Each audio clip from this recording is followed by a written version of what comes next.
Hey guys, SuperHorrorBro Mike here, and in today's Dark Deception video, we take a look at a very interesting secret discoverable within the Stranger Sewers stage, which explains the dark history behind the character we play as, his family, as well as possibly confirming some of our prior theories too.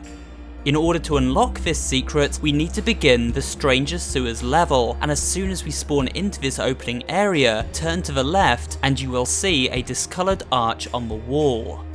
By approaching this section of the wall, a hand appears, allowing us to open a secret door leading into this creepy passageway. Head down this tunnel and at the end is a ladder leading up to this mysterious room. Once again, we see this VHS glitch effect. An effect which seems to symbolise we are in a room containing our character's memories. Memories which now haunt him in a nightmare world. All around the room, cryptic messages are on display, the most prominent of which reads, "Remember your ugly duckling." Below this message are two boxes with a miniature dread ducky and two secret letters. The letter to the left contains the following message, which seems to be written by the character we are playing as. "I can't take these psychiatry visits anymore. The pills aren't helping her at all. I never know when she's going to freak out and have another episode. Everything triggers her. She's so needy all the time too. It's a never-ending nightmare. She'll never be normal. She's just going to be a bipolar mess like her mother, probably even crazier. I tried my best, but they've both become insufferable. I never planned for any of this misery. I'm no family man. I really don't care what people think of me. These two don't know how to be happy and they're just sucking the joy out of my life. I need to cut them off while I still can. I've got plenty of money and a high-profile career. I'm still young and attractive. I can start over. Hook up with a younger girl that's not mentally damaged. Do it right this time. I still need to do something about them though. No way I'm letting her take me for half. She'll use that defective kid to bleed me out forever. I want to be free of them. And I want to forget they exist as soon as possible. Thankfully, she's not very bright. There might be a way." By now, I'm sure many previous moments from earlier chapters of Dark Deception are suddenly making far more sense. If not, don't worry, we'll touch on everything in more detail in a moment. For now, let's turn our attention to the second of these letters, found to the right of the table.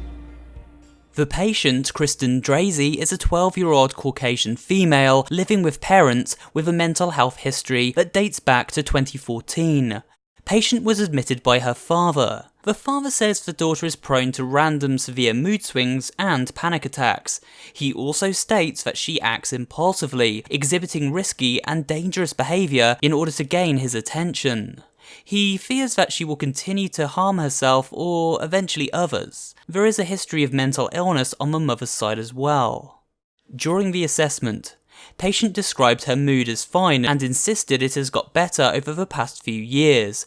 Despite her words, patient's self-esteem appears low. Anhedonia, sleep disturbance, does not appear to be eating well, loss in body weight, does not report a change in energy, and no reported change in concentration or memory. Patient does exhibit extreme aggravation when asked about her father. She is convinced that he is ignoring her and does not love her. She believes that he wishes she didn't exist. Patient does exhibit signs of past self-harm with scars on both arms, sending recommendation that she is potentially suffering from early bipolar disorder, advising further tests and observation. Medication will be prescribed for depression and anxiety. I'll start with oxcarbazepine and Zoloft. Dr. Angela Simmons.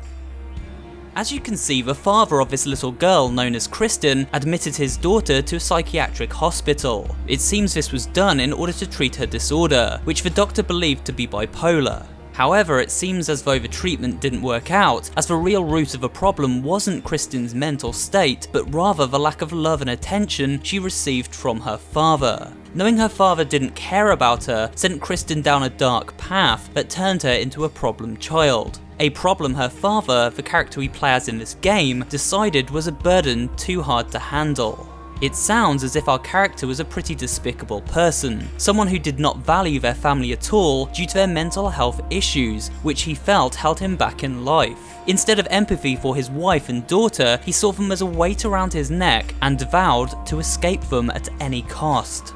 However, it now sounds as though he regrets his life choices and seeks redemption and a way to make everything right once again. Listen to the final page of this letter, which appears to be written by the father and not the doctor. Kristen, I wish I'd listened to you more, but you were nothing to me. I only saw your flaws. If you can hear me, believe in me this one time. I will change your fate. So, what does this mean?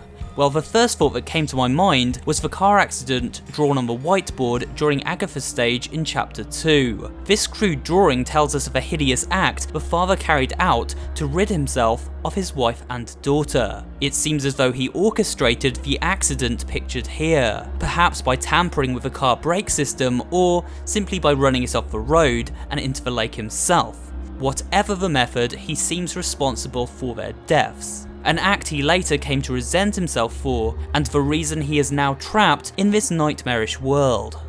What is very interesting about these notes is how they seem to confirm that each portal we enter represents something about our character. Murder monkeys represent the father's murder of his own wife and daughter. Whether it was direct or indirect, he was responsible, or at least it appears that way at the moment. The schoolhouse represents the place of education for his daughter Kristen, a problem child who takes on the form of demonic schoolgirl Agatha. Although I don't believe Agatha is the man's daughter, she does exhibit many of the symptoms Kristen suffered, such as dramatic mood swings, It's open! Fierce! Stay out of my room! scarred arms, and loss in body weight. I still feel Agatha is connected to Beas and maybe the maid's daughter referenced in her diary entry during Chapter 2. All we need is a sacrifice. None of Edgar's tramps will do, but the maid has a daughter that might do nicely. Finally, the Gold Watcher's mansion represents perhaps the house and grounds owned by the father while still alive. It is mentioned in his letter that he is wealthy, and it seems as though he equates money to happiness, and believed his wife would try and take his wealth from him if he ever tried to separate from her. We have seen writing on the memory room walls inside the Gold Watcher mansion, which seem to be of our character's inner thoughts on display. The writing tells him to abandon this path and that he deserves better, as well as referencing how his family were weak. So the entire story and these memory rooms are beginning to make a whole lot of sense right now. I won't touch too much on what the sewer and carnival stages represent in this video, as I plan to do a detailed theory on that in the future, similar to the style of our previous Agatha and the Gold Watchers theory from a few months back. Early thoughts, however, are that the sewer may represent the repressed and forgotten elements of our character's childhood and the mistreatment of his own daughter. It sure seems the ugly duckling and defective remarks found on the walls of this memory room are aimed squarely at Kristen, with the ducks themselves seemingly showcasing a nightmarish version of her favourite toys. In fact, this may also be the case for the murder monkeys too. Giant murderous toys come to life to exact revenge on their father for his sins toward his daughter, with the clowns and carnival stage again echoing our character's fear of clowns, which may well stem from something rooted in his past. After all, this is his nightmare to overcome. Many elements of his past come into play here.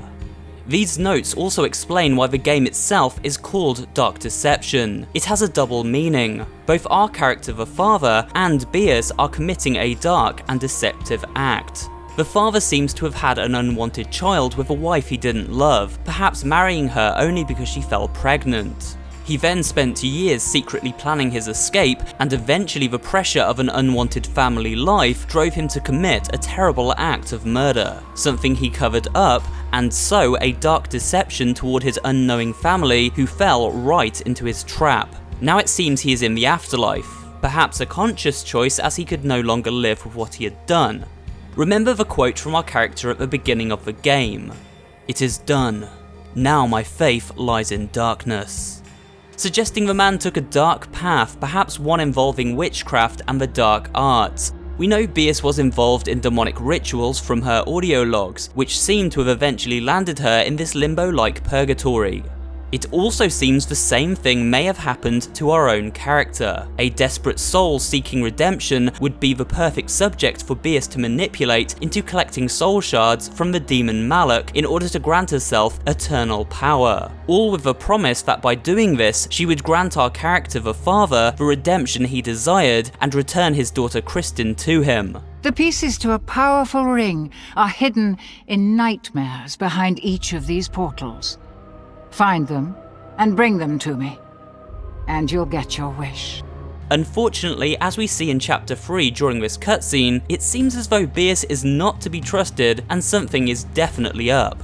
Beers, why not tell him what fate befell the last person that trusted you?